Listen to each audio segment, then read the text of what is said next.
अस्सलाम वालेकुम दोस्तों, वेलकम टू माय चैनल। दोस्तों, आज मैं आपको बताऊंगा कि आप पुर्तगाल में रेजिडेंस के लिए आप कैसे अप्लाई कर सकते हैं।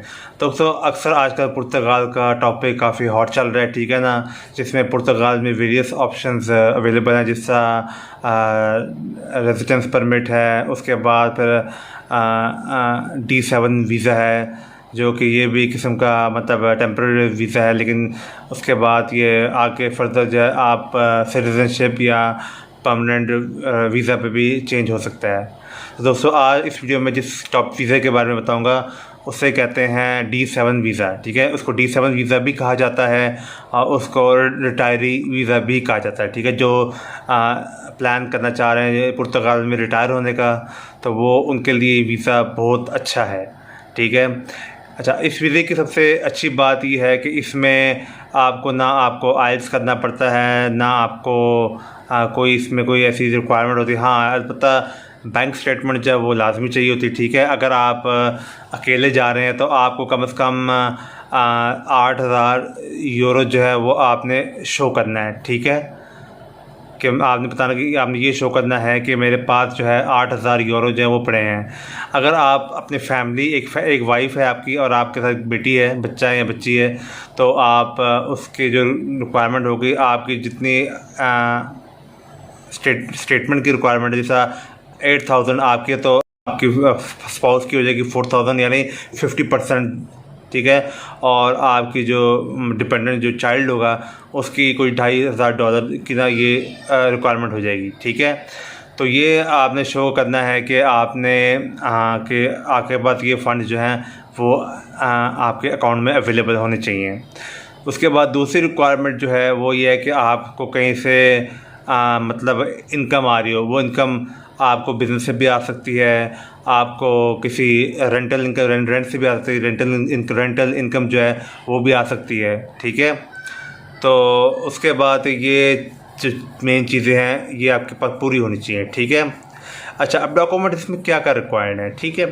अब इसमें सबसे पहली चीज़ ये है कि आपका पासपोर्ट, ठीक है। पासपोर्ट आपका एटलीस्ट 1 साल तक के लिए वैलिड होना चाहिए, ठीक है। उसके बाद आपकी फ़ोटो वाइट बैकग्राउंड में तस्वीर चाहिए होती है। उसके बाद आपका FRC, आपका मैरिज सर्टिफिकेट, अगर आप फैमिली के साथ अप्लाई कर रहे हैं आपका FRC चाहिए, ठीक है। आपका फैमिली के साथ अप्लाई कर रहे हैं, आपका बर्थ सर्टिफिकेट हो गया, आपकी बैंक स्टेटमेंट होगी लास्ट 6 मंथ्स की, ठीक है। उसमें तकरीबन अगर फैमिली के साथ अप्लाई कर रहे हैं तो कम से कम 30 से 35 लाख जो है वो आपके अकाउंट में पड़ा होना चाहिए, ठीक है, at the time of application. उसके बाद आपको कहीं से रेंटल इनकम आ रही है तो वो रेंट एग्रीमेंट साथ लगाएं, ठीक है। और उसके साथ बैंक स्टेटमेंट भी साथ लगाएं कि आपको कि वो पैसे आपके किस अकाउंट में जा रहे हैं, ठीक है। तो उसके बाद ये चीज़ें हो गई। उसके बाद आपके जो है मतलब आपके जो दूसरे डॉक्यूमेंट्स होते हैं, जिसका और भी दूसरे डॉक्यूमेंट है, जिसका आपके फैमिली टाइप्स हैं वो भी आप लगा सकते हैं, लेकिन कंपलसरी नहीं है, लेकिन अगर आप लगाना चाहें तो आप लगा भी सकते हैं, ठीक है। ये छोटे मोटे डॉक्यूमेंट्स जो है ये आपको चाहिए होते हैं, ठीक है। उसके बाद आप ये डॉक्यूमेंट्स करके आपने पुर्तगाल के जो VFS जो है पुर्तगाल, उसकी वेबसाइट पे जाना है। वहाँ पे आपने पहले उनको क्या करना है, उनको ईमेल करनी है। ईमेल में आप अपना नाम, अपना कॉन्टैक्ट नंबर और अपना ईमेल एड्रेस, ये 3 चीज़ें आपने उनको देनी है। इसके बाद एम्बेसी जो है वो आपको खुद ही कांटेक्ट करेगी, ठीक है, अपॉइंटमेंट के लिए, ठीक है। फिर आपने उस अपॉइंटमेंट पे आपने पुर्तगाल एम्बेसी इस्लामाबाद जो है वो जाना है। या तो आप इस्लामाबाद जाना पड़ेगा या आपको जेरिज़ में उनके ऑथराइज वीज़ा एप्लीकेशन सेंटर में आपको जमा करवाना होगा, ठीक है। अच्छा, अब ये हो गया। उसके बाद जब आप जमा करवा देते हैं पेपर, उसके बाद फ़ीस पे कर देते हैं, तो उसके बाद क्या होता है कि आप अपने डिसीजन का वेट करते हैं, ठीक है। तो वीज़ा इशू होने में तकरीबन 2 से 3 माह लग जाता है, ठीक है। उसके बाद जब आपका वीज़ा इशू होगा तो वो आपका 4 मंथ्स का वीज़ा आपको इशू होगा, ठीक है।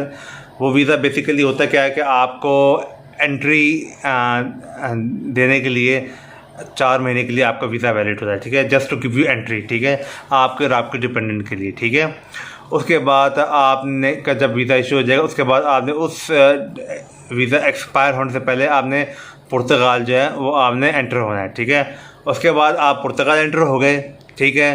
उसके बाद फिर आपने जाके वहाँ पे रेजिडेंस कार्ड के लिए अप्लाई करना है, ठीक है।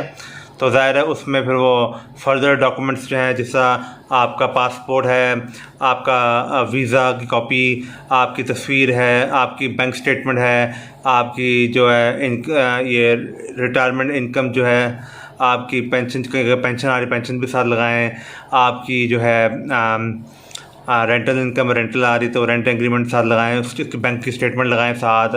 उसके बाद पुलिस कैरेक्टर सर्टिफिकेट जो है वो आपको पाकिस्तान से भी चाहिए होगा। अगर आप किसी मुल्क में 12 महीने से ज़्यादा रहे हैं तो आपको वहाँ से भी चाहिए होगा, ठीक है। उसके बाद आपको अकामोडेशन का प्रूफ चाहिए, ठीक है, वो भी आपको साथ लगाना होगा। तो उसके बाद ये डॉक्यूमेंट्स लगा के आपने उनकी जो इमिग्रेशन की डिपार्टमेंट है, सेफ, जिसको सेफ कहा जाता है वहाँ पे, तो आपने वहाँ पे ये सारे डॉक्यूमेंट जो है वहाँ पे जमा करा दें, ठीक है। और आपने फ़ीस भी वहीं पे करनी है। उसके बाद आपको जब आप जमा करा दें उसके बाद आपको फिर अपने कार्ड इशू होने का आपने वेट करना है। तो वो आपको उसमें 2 माह भी लग सकते हैं, 3 माह, मैक्सिमम 6 माह लग जाते हैं, ठीक है।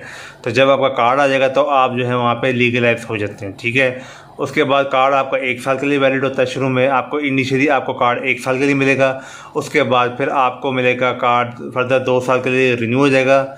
उसके बाद दोबारा फिर फर्दर 2 साल के लिए रिन्यू होता है। उसके बाद 5 साल ये पूरे हो गए, उसके बाद फिर आप एलिजिबल हो जाते हैं लॉन्ग टर्म रेजिडेंस से, जिसको परमानेंट रेजिडेंस भी कहा जाता है।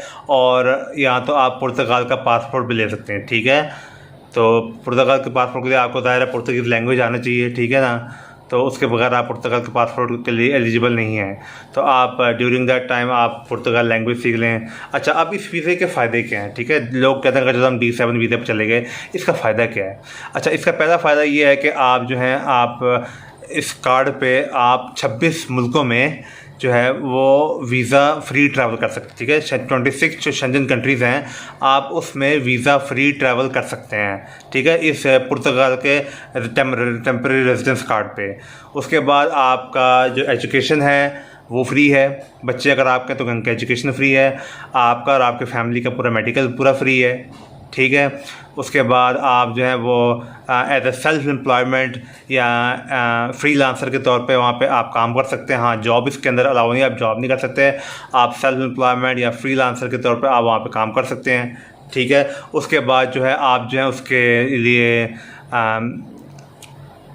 कहते हैं ये जो बेनिफिट्स हैं आपको इसमें होते हैं, ठीक है। उसके बाद जब आप पुर्तगीज़ सीख लेते हैं, आप उसका टेस्ट देते हैं, आप टेस्ट पास करने का आप सिटीज़नशिप के लिए अप्लाई कर देते हैं, ठीक है ना। तो सिटीज़नशिप में तकरीबन मिलने में तकरीबन कोई कह लें कि 6 माह लग जाते हैं, 7 महीने, 8 महीने, कई बार तो होता है, कई बार ऐसा होता है कि साल भी लग जाता है, ठीक है। तो ये कुछ इन्फॉर्मेशन है जो कि मैं आपके साथ शेयर करना चाहता था। तो दोस्तों, अगर आपको मेरी वीडियो पसंद आई है तो आप मेरी वीडियोस को प्लीज़ काइंडली लाइक करें, ठीक है, बेल आइकन को सब्सक्राइब करें।